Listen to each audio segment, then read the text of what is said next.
अब आज के कार्यक्रम जो एकीकरण का हमारा जो उद्देश्य था, उसी उद्देश्य पे मैं आना चाहूँगा। आज हम सबको एक मंच पे लाने वाले हमारे बड़े भाई साहब रोहित जी, बेरूलाल जी और इनकी पूरी टीम को मैं साधुवाद धन्यवाद देना चाहता हूँ कि आप लोगों ने पिछले मैं 1.5-2 महीने से देख रहा हूँ कि आपके अंदर एक पीड़ा है, एक दर्द है कि समाज आज टुकड़ों में दड़ों में बटा पड़ा है, उसको संगठित कैसे किया जाए। तो इसके लिए आपको पूरे धन्यवाद है। साथियों, ये पीड़ा कोई जयपुर ग्रामीण की या एक राजस्थान तक सीमित नहीं है, ये पूरे देश में आम आवाम की आज आवाज बन चुकी है कि सामाजिक जितने भी संगठन बने हुए हैं उन संगठनों को एक मंच पे लाया जाए और समाज का जो संसाधनों का दुरुपयोग हो रहा है, हमारी सामूहिक मेहनत का दुरुपयोग हो रहा है, हमारा समय बर्बाद हो रहा है, इनको कैसे रोका जाए। इनके लिए सब लोगों की एक पीड़ा है कि एकीकरण का एक कारवा चले। इसी की कड़ी में आज जो जयपुर ग्रामीण है, अलवर है, सीकर का कुछ हिस्सा है, तो दौसा का भी कुछ हिस्सा है, तो आप लोग एकीकरण के लिए आप लोग आए। तो पहले तो मैं आपको धन्यवाद देना चाहता हूँ कि आपके मन में कहीं ना कहीं ये टीस तो है, क्योंकि इन लोगों ने मैसेज जो आपको दिया था वो मैसेज यही था कि हम सभी समितियों को एक मंच पे ला रहे हो, और इस मैसेज को सुनकर आप लोग आए तो कहीं ना कहीं आपके अंदर पीड़ा तो है कि सारे के सारे संगठन, महासभाएं, समितियां, संस्थान, छात्रावास, धर्मशालाओं की जो समितियां हैं वो सारी एक मंच पे आए। लेकिन मैं आपको बताना देना चाहता हूँ, ये सच्चाई है, कटु सत्य है। आप 2-3 घंटे से मैं आपके विचार सुन रहा हूँ।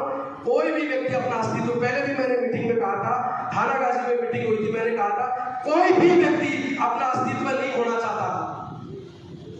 चाहे मैं कुमार मासवा राजस्थान का प्रदेश अध्यक्ष हूँ, तमाम राजस्थान की समितियां, संगठन, तहसील, जिला स्तर पे बने हुए, कोई भी सच्चाई है, कोई भी संगठन अपना अस्तित्व नहीं खोना चाहता। बात हम आज कर जाएंगे, लेकिन इसका इम्प्लीमेंट जो करने की बात आएगी ना, उस पर हम फेक हो जाएंगे। तो ये बैक होने वाली जो प्रवृत्ति है ना, कभी हमें एकीकरण के सूत्र में बंधने नहीं देगी। मैं तो जिस संगठन में मैं काम करता हूँ, जिस संगठन का मैं प्रदेश अध्यक्ष हूँ, उसका लेटर में तो लिख के लाया हूँ कि हम विलीन, हमारी संस्था को अगर विलय भी करना पड़ा तो विलय करने के लिए भी तैयार है, और या कोई मोर्चा बनेगा उस मोर्चे में हमें जो भी जिम्मेदारी देंगे उस मोर्चे में हम काम करने के लिए।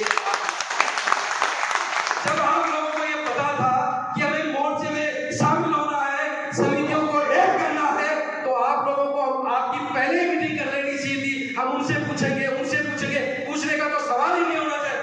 एक लाइन में जैसे भाजपा, कांग्रेस, बड़ी बड़ी पार्टियों में हाईकमान का एक लाइन का जो आदेश आता है ना, उस तरह का आदेश आना चाहिए। हमारे पदाधिकारी बैठे हैं जयपुर ग्रामीण में, हमारे भी पदाधिकारी बैठे हैं, हमारे सचिव भी है या उपाध्यक्ष भी है, हमारी जयपुर में टीम भी बनी हुई है जयपुर ग्रामीण में। लेकिन हमने आपकी जो समितियां बनी हुई है उन समितियों को हमने डिस्टर्ब करने का काम नहीं किया, जबकि हमारे पास हर तहसील, आपके हर गांव में हमारा नेटवर्क है, हर व्यक्ति हमसे जुड़ा हुआ है। हमने तहसीलों को डिस्टर्ब इसलिए नहीं किया क्योंकि हर तहसील में कोई 2 समिति बनी है, 1 समिति बनी है।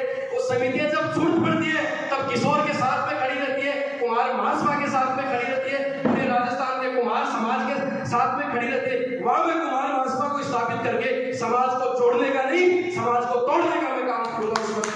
इसलिए हमने कभी भी यहाँ कार्यकारिणी बनाई है, तो बता दो, कार्यकारिणी हमने यहाँ विस्तार ही नहीं की। हमने केवल जिले की बोर्डियां बढ़ाने के, प्रदेश के पदाधिकारी बनाने के, ताकि हमारी पूरे स्टेट का प्रतिनिधित्व हो सके और हमारी गतिविधियां ये चल सके।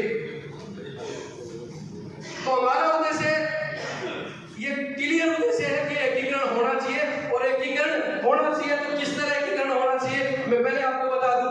एकीकरण का क्राइटेरिया क्या होना चाहिए? अभी कुछ लोग अभी जुबान में कह रहे थे, मैं स्पष्ट कह रहा हूँ, अभी आज हमारे आधुनिक समाज के विषम पितामह भैरू जी प्रधान जी के नेतृत्व में बेनार धर्मशाला में मीटिंग चल रही है। उस मीटिंग का भी यही उद्देश्य है कि एकीकरण होना चाहिए। वहां भी कमेटी बनेगी, यहाँ भी कमेटी बनेगी। आप किस तरह किस मोर्चे में जाकर आप काम करेंगे बताइए? राजस्थान में पहले से भी 1-2 मोर्चे बने हुए हैं, उन मोर्चों का भी एक काम करके एकीकरण कर लिया, एक आधे संगठनों को साथ में ले लेते और मोर्चे का मालिक बन के हम कहते कि अपने समाज को एकीकरण कर दिया। तो समाज इस वक्त राजस्थान में मोर्चों का, संयुक्त मोर्चों का प्रचलन चला पड़ा है। उस संयुक्त मोर्चों का प्रचलन भी बंद होना चाहिए, और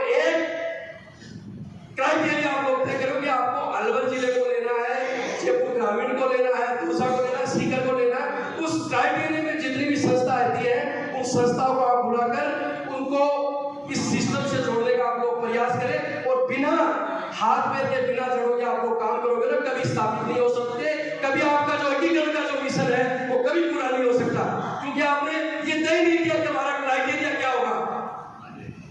राजस्थान क्षेत्र में हम काम करेंगे, 4 जिलों में करेंगे, 2 में करेंगे, या जयपुर ग्रामीण में करेंगे, हमारा क्राइटेरिया फिक्स नहीं है। तो पहले तो सबसे पहले हमें अपना क्राइटेरिया फिक्स करना चाहिए कि हमें इस क्षेत्र को लेना है।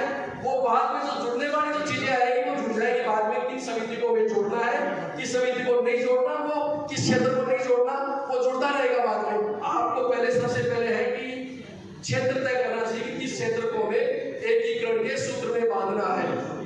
अगर वो नहीं कर पाते तो आपका एकीकरण कभी सफल नहीं होगा। ये कटु सत्य में नेगेटिव बात नहीं करा। दूसरा, अभी 2 विषय में विशेषकर चर्चा हुई कि सामूहिक विवाह की समितियां हैं, उन सामूहिक विवाह की समितियों को हम एक करके उनके रोटेशन वाइज, जैसे कुंभ चलते हैं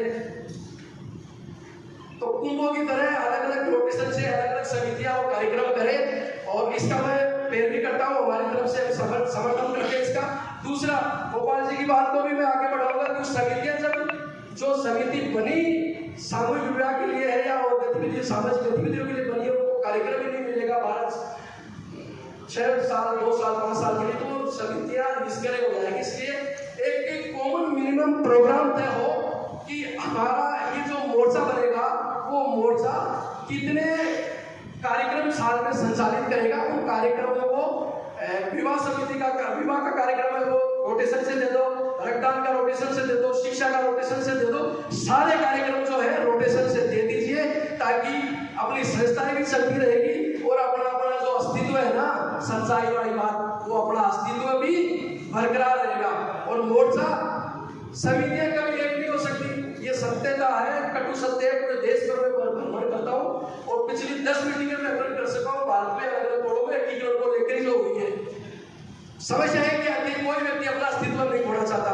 अस्तित्व उनका कब बचेगा, जब कोई मोर्चा बनेगा, उस मोर्चे में जो समितियां संगठन जो है उनको सदस्य बना दीजिए अनिवार्य रूप से, और एक कॉमन मिनिमम कार्यक्रम बनाकर उसमें अपने को काम करने की हमें आवश्यकता है।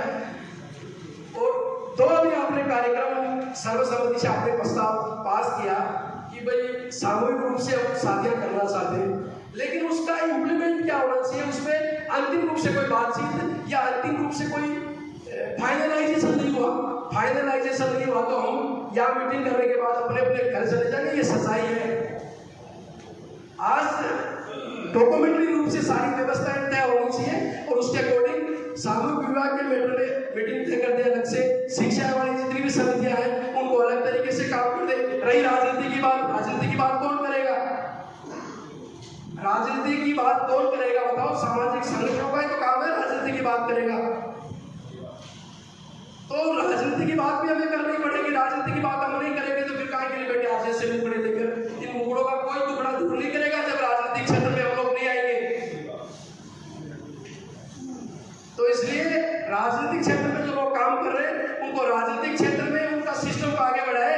और रही बात राजनीति के अलावा समाज में अन्याय अत्याचार रोजाना डेली हो रहे, सामूहिक विवाह भी हो जाएंगे, बच्चों को पढ़ाई में भी हम लोग काम कर रहे, राजनीति में भी हम कर रहे।